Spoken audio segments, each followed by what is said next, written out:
If you look at what happened last night, I think you can very clearly say the objective was met. We've had a couple opportunities over the last few weeks.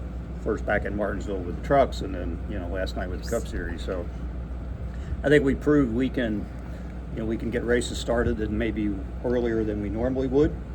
I think we've also proved that we can probably race in conditions that I think historically have said we wouldn't race in on the oval tracks. And just from our perspective, I think the rain tire did exactly what it was meant to do. It gave us the opportunity to get on the track sooner. I think it performed reasonably well. Gave guys a lot of grip. Got us to a point where the track was getting dry. We were prepared to go to dries, but then the rain kind of started again, right? And in the second heat, we went the other way. Started on dries and then went to slicks because the conditions changed. So, everything that we saw, I think we were very happy. No surprises. I think the tires did exactly what they were supposed to do. They looked about like we thought they would when they came off the race cars. So again, I think the objective was met. So we're pretty comfortable. I know there's a lot of discussion, with other people afterwards, but I thought I'd just kind of open it up for questions after that. Were you surprised that it went as fast as it did, or did you expect it to have so much grip that it was go faster than the other tire? You got to remember, a rain tire is designed to operate in wet conditions, right? So it's formulated. The compound is formulated to operate in much cooler temperatures, in damp and wet conditions. So what we raced was our full wet, which we raced last year at Watkins Glen, right, under full wet conditions. So that's what it's designed to do. We didn't come with what you would call an intermediate or a different design. We felt like the best thing to do was just stay with our current wet, because we were, again, trying to bridge the gap from when the racetrack was damp to where we can get to normal race conditions. So it generates heat quicker.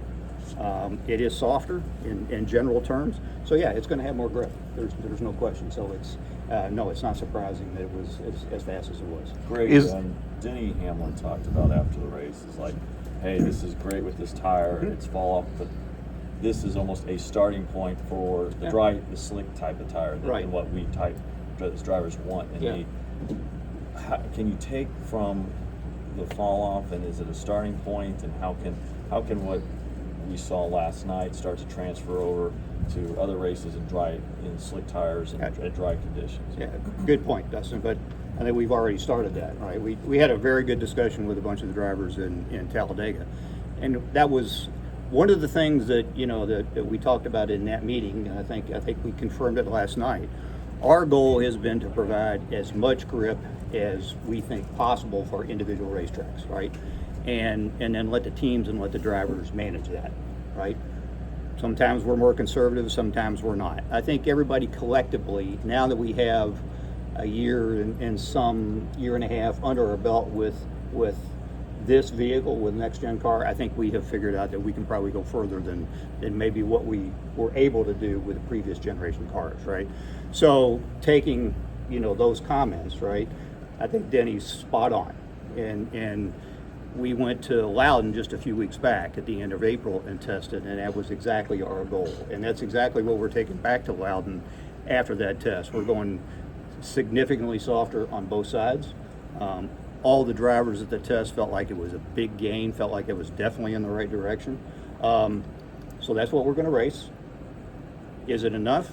We'll see, right? But I think it's a good step, and then we'll continue to build on that. So I think his comments are spot on. How does that New Hampshire tire carry over? Because if I'm not mistaken, that typically is run at Richmond and Phoenix as well. Correct. So that seems like you're setting up for something maybe for the championship race potentially. No, that may be a tire that we run only at Loudon, right? So I think that's the jury's still out. The tire we're running here was the same tire we ran at Richmond and Phoenix.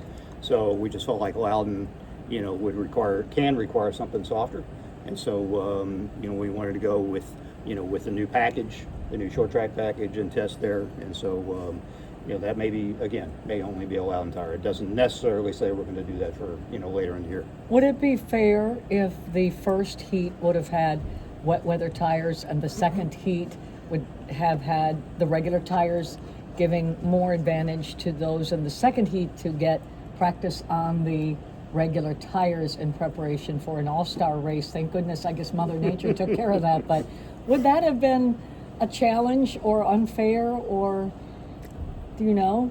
I don't know. I don't think I'm the best judge of what's fair and what's not.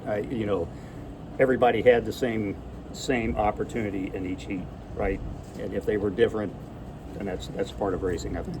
What are the things that you look for when you're talking about designing these tires, and the Loudon tires specifically, Yeah. but in going forward to other tracks? What are the things you look for to make the tires better, to make the drivers happy, and to get Goodyear happy with the performance? Again, I think it goes back to that kind of philosophy, that policy, is try to give them as much grip as possible so that, they feel like they're, like it's racy. They got plenty of grip. They can move on the racetrack. They can move around guys. But very clearly also a goal is to create that fall off, lap time fall off over the course of a long run.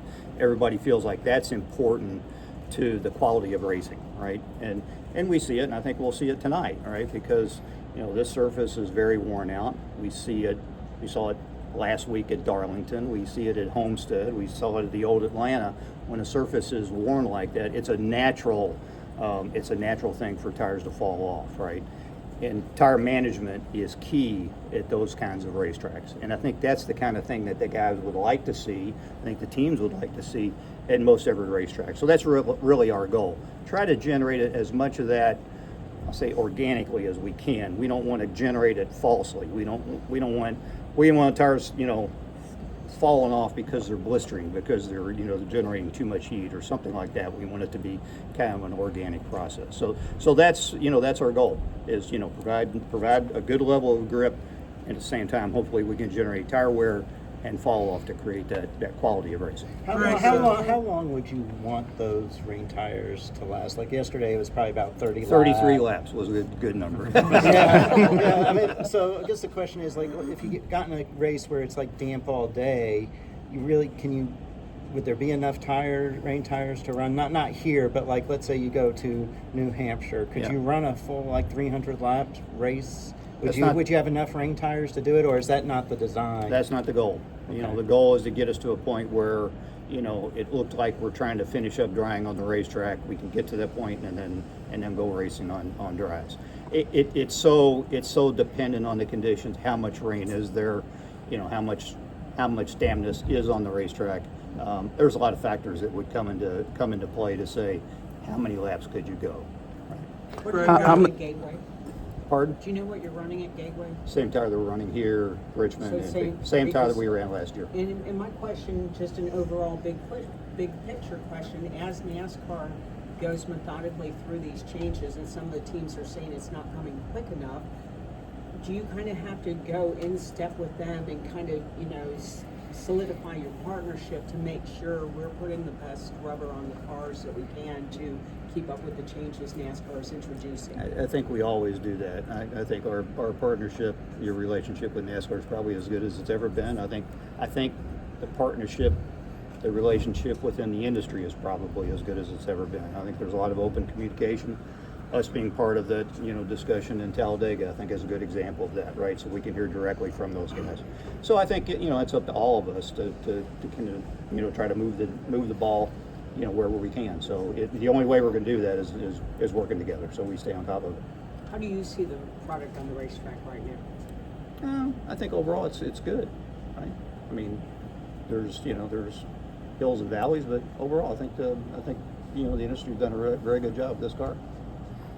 How much water is too much water for these tires? Spray. Again, yeah, you got to quantify that. You're talking about when they start to hydroplane, when they create too much spray, all those sort of things, right? So I think that's a key element why we've always focused in this project with its damp conditions. It's not pouring down rain. It's not standing water on the racetrack. because we see what happens, you know, on road courses when you run in those conditions, and that's, you know, that's the way things are designed, right, to happen that way. But when you have cars running as close as they do on the oval, then I think those conditions are different, right? So you have to be cognizant of that. Greg, what's the plan with any Martinsville tires? You talking about New Hampshire, doing a test there, making changes?